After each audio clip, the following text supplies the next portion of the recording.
Hello and welcome to LinkedIn Live with the Keynote Curators. I am Seth Deckman, your Keynote Curator. Join us every Wednesday at around the noon hour Eastern Time for insights, current trends, topics, themes, and important ideas around all things keynote speaking. And today I specifically want to address the idea of the selection process, or here at the Keynote Curators, what we like to call your curation process. Now, curation is a word that has trickled into the everyday vernacular and the marketing world. This is a curated line of clothing for the fall that's coming up, or we have a curated food and beverage offering. And here at the Keynote Curators, we've been curating for 2 decades. So we're really not trending or the flavor of the month as far as how to market or stylize what it is that we offer. But underneath the language, underneath what curating means, there's a process, right? You know, curating is often and most commonly associated with museums. It's a process of selecting and really organizing and even looking after items in a collection, like in a museum. It could be paintings, it could be historical documents, statues, all sorts of artifacts, archaeological artifacts and the like that are curated. They can even be exhibited. So in the broadest, most generous sense of the word, we curate keynote speakers so that they are collected, they are placed into an exhibition, the keynote speech, if you will, and your organization, your event, your conference then has a very curated, selected, organized, something that's been looked after and collected for your event. But what's your process? What is your speaker selection process? I'm not going to sit here and tell you that it's wrong, but you might not be fully aware of everything that's involved, or your process just might exist by omission or by default. Are you constantly or ongoingly looking at, organizing, aware of speakers that could fit for your conferences? A couple of things to consider are what kind of speakers work for your organization, for your culture, for the history of who you've brought in, and do you want to keep that going, or do you want to deviate, shift, or transform from the historical types of speakers that you've invited? Some have had athletes all the way through, and they just want to stay with that line. Some organizations love to have veterans, and they really just dial in on that. Or is it something like authors or marketing or business professors, and they stick with that? Often you'll hear people who want a specific generation. They want somebody from the millennials or Gen Z, or they want a woman in business, or they want somebody from another continent.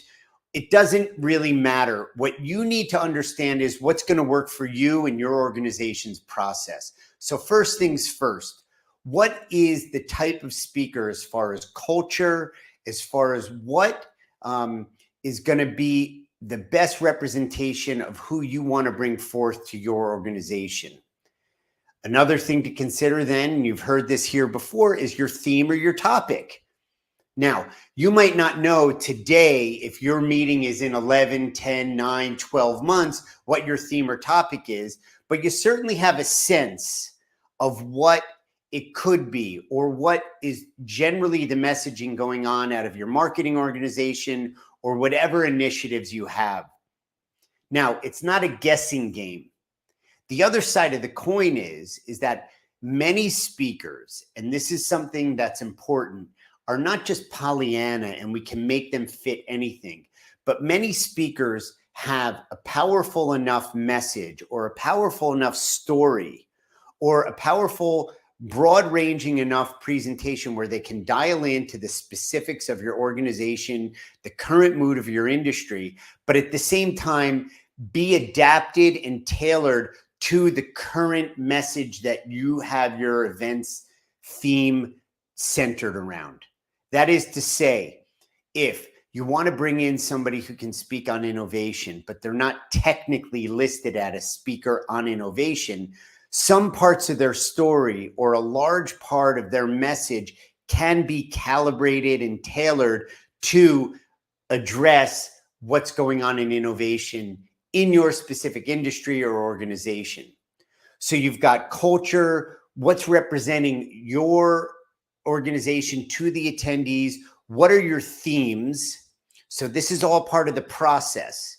And then how do you begin to look at speakers? Is it just like, oh, we have our committee and it's 6 months away and let's start.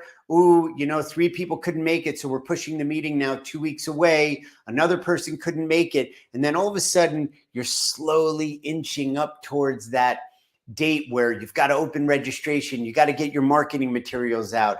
You got to pull your agenda together. That's one way to do it.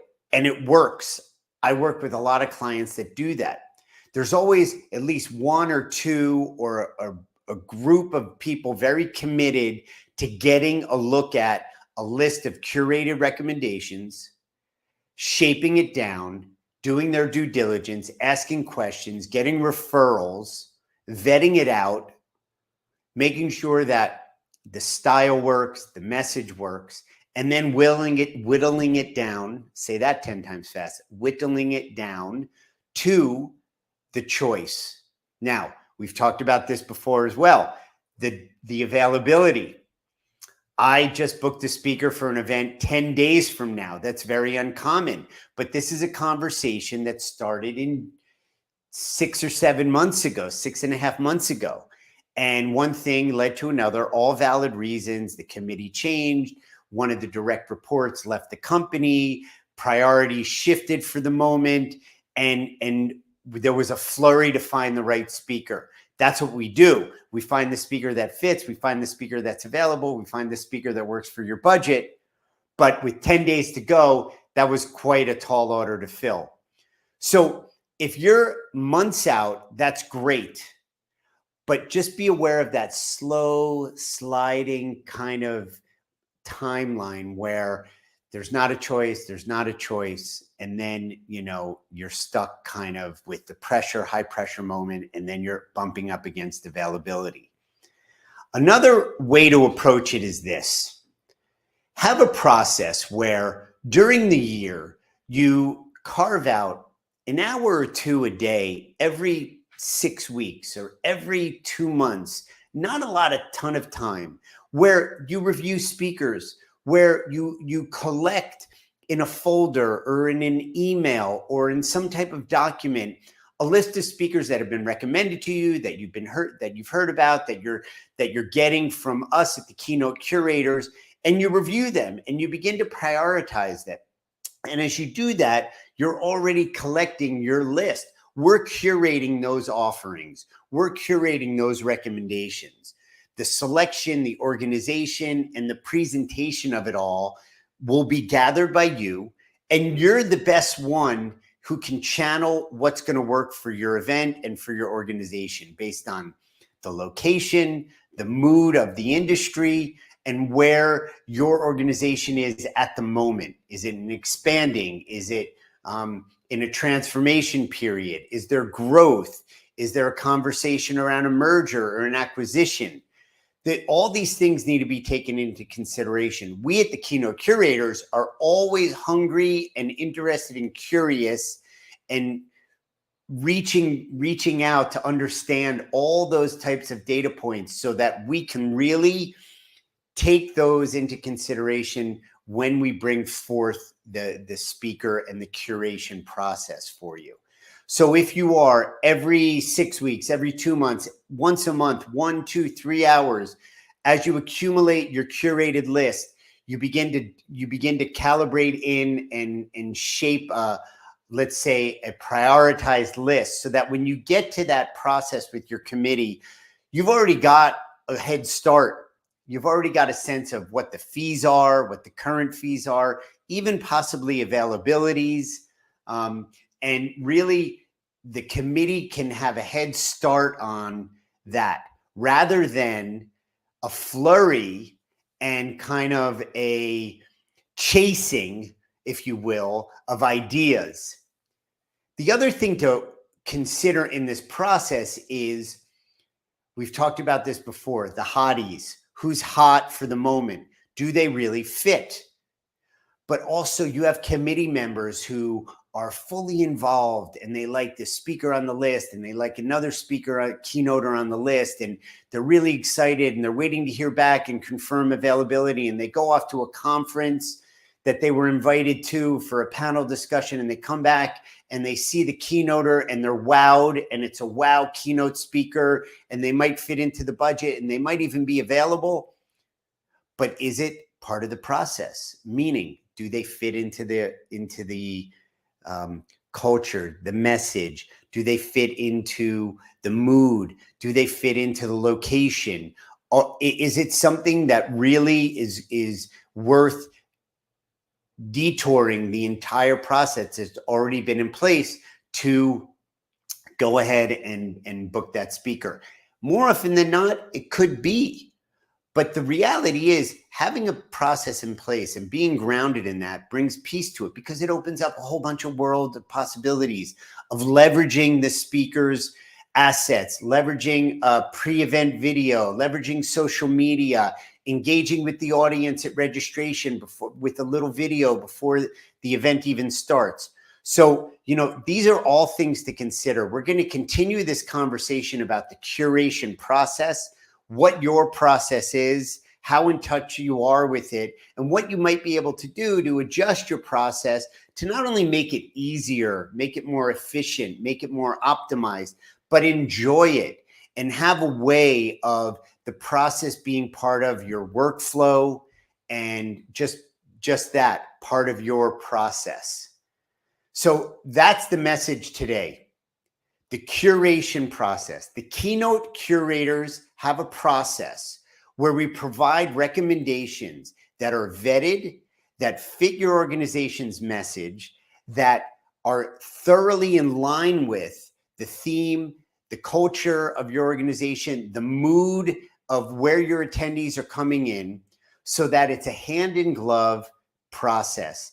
And when it's time to make the final choice, it's been a clear, solid selection, and that you can then go forth and work on registration and get your attendees to the event and forward their business mission, forward their organization's initiatives and objectives.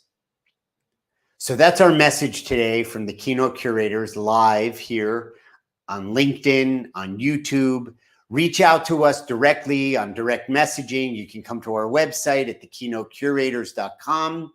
We would love to hear from you, engage with you, get a sense of what your successes have been, what you're grappling with, and how we can come in and help you.